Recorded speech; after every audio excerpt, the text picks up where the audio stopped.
मोहम्मद तारिक साहब की तरफ रुक कर रहा हूं। तारिक साहब, कौन देश में सियासत कर रहा है? एक तरफ सरकार है, वो जश्न मना रही है जी, और दूसरी तरफ विपक्ष है, वो सवाल पूछ रहा है। समाजवादी पार्टी का स्टैंड क्या है?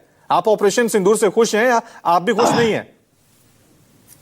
देखिए, जो डेलीगेशन बाहर गया है उसमें सारी पार्टियों के नेता हैं समाजवादी पार्टी। जहां तक सिंदूर बांटने की बात है तो ये कई दिनों से पब्लिक डोमेन में है। इसको पहले दिन जब ये पेपर में छपा था तो बीजेपी ने कंडेम क्यों नहीं किया था? इतनी लेट क्यों की? सवाल नंबर 1।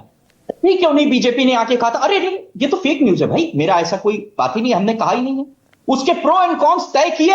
जब देखा कि कुछ नुकसान होगा, घर घर जाकर सिंदूर देने का अधिकार आपका नहीं है, उसके बाद आपने उसको विड्रॉ किया। पहली बात, सवाल पूछना, यहां से इनसे कोई भी सवाल पूछना, इसको यह बताते हैं कि वो पाकिस्तान का सपोर्ट है या देशद्रोह। भारत में रहकर इनसे किसी भी तरीके का कोई भी सवाल करना, यह देशद्रोह है। तो क्या जो सेना प्रमुख ने कहा वो भी देशद्रोह है? जो वायुसेना प्रमुख ने कहा कि एक भी प्रोजेक्ट टाइम पे कंप्लीट नहीं होता है, इसको देशद्रोह? या वायुसेना के प्रमुख भी पाकिस्तानी सपोर्टर? शर्म नहीं आती इनको?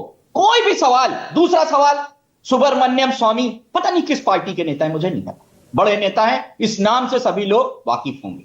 मैं कोट कर रहा हूं, 5 राफेल हमने खोए। कोट कर रहा हूं, कोट 5 राफेल हमने खोए। ये सुब्रमण्यम स्वामी है, वो भी देशद्रोही है।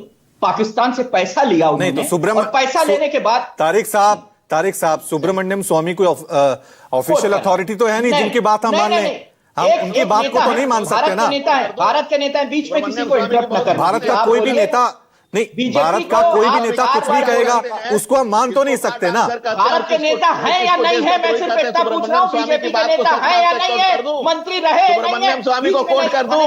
अभी जितनी मिर्गी लगी है उसका दुगना मिर्ची लग जाएगी। 5 बार आप बोलने का अभी मौका जितनी मिर्गी लगी है ठीक है, भारत के नेता है या नहीं है, मैं सिर्फ ये पूछ रहा हूं। सुब्रमण्यम स्वामी को कोट कर दूं, क्या क्या करते हैं? सवाल पूछना। और एक बात है, अगर कोई विदेश में गया, जब विदेश में जाते हैं तो हम भारत को रिप्रेजेंट करते हैं। क्या अटल जी जब भारत को रिप्रेजेंट करने 94 में गए थे, पीवी नरसिम्हा राव ने भेजा था, एज अपोजिशन लीडर थे, उसके बाद लौट के आए थे तो कभी सवाल नहीं पूछा। अपोजिशन में नहीं रहे थे, बंद कर दिया था सवाल पूछना। सरकार की तारीफ करने लगे थे, कहने नहीं बहुत अच्छी बात है, जो वैलिड सवाल है और जनता के पूछे हुए सवाल है, ये हम थोड़ी ना पूछ रहे हैं, हमारी क्या हैसियत और औकात है, शून्य है, ये जनता के सवाल है। क्यों?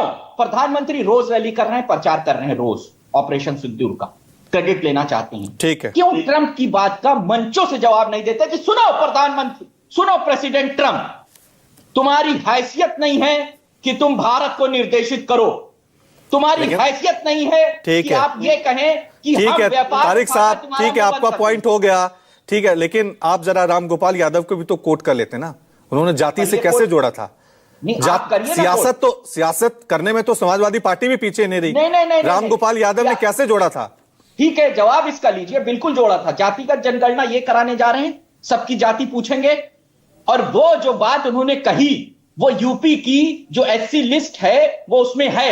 अब ये जाति की राजनीति नहीं कर रहे हैं क्या? ये नहीं कर रहे हैं, क्यों जातिगत जनगणना नहीं? तो देश की सेना, आप देश की सेना को जाति से जोड़ देंगे? देश की सेना को जाति से जोड़ देंगे क्या? बिल्कुल, लोगों की आइडेंटिटी है जाति, नहीं है तो जातिगत जनगणना ना करें। आपकी आइडेंटिटी जाति है कि नहीं है? यही तो खेल चल रहा है ना, यही तो खेल चल रहा है कि नहीं है? जाति एक आइडेंटिटी है या नहीं है? मत कराएं जाति गणना, मत कराएं ना। क्यों करा रहे हैं? इसका मतलब है उसकी इंपॉर्टेंस है इनके लिए, नहीं कराएं। कौन रिक्वेस्ट कर, कौन कह रहा है इनसे मत कराएं, खत्म करें। ये आज यहां धनंजय गिरी, जाति जनगणना होगी तो देश की सेना को हम जबरदस्ती जाति से जोड़ देंगे। हम ये तर्कसंगत लगता है आपको? नहीं, जाति आइडेंटिटी है। आप चाहते हैं कि सेना में भी ये सब जाति वाला ये सब चीजें चले ना? वो देश की सेना है, किसी जाति की सेना नहीं है ना तारिक साहब।